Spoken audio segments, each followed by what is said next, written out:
Hi hello நார்மலாக bread omelette பார்த்துருக்கோம். இப்போது பெப்பர் சிக்கன் பிரெட் ஆம்லெட் எப்படி பண்ணுறதுன்னு பார்க்கலாமா?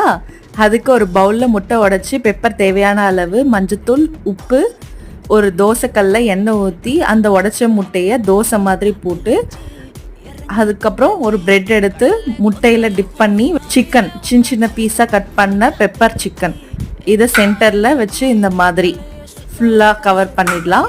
இப்போது முட்டையோட எட்ஜில் இந்த சைடு அந்த சைடு ஃபுல்லாக திருப்பி இந்த பக்கம் அந்த பக்கம் திருப்பி டோஸ்ட் பண்ணிக்கலாம். நல்லா வேகட்டும். இப்போது 4 சைடு கட் பண்ணி ஒரு பிளேட்டில் சர்வ் பண்ணிக்கிட்டா சாப்பிட்றதுக்கு ஈஸியாக இருக்கும். பாருங்கள், இதுதான் பெப்பர் சிக்கன் பிரெட் ஆம்லெட். இங்கே பாருங்கள், உள்ள நல்லா தூக்கலாக பெப்பர் சிக்கன் ஸ்பைஸியாக சாப்பிட்றதுக்கு டேஸ்ட்டாக இருக்கும். இந்த மாதிரி ஒரு தடவை ட்ரை பண்ணி பாருங்கள், கண்டிப்பாக உங்களுக்கு ரொம்ப பிடிக்கும்.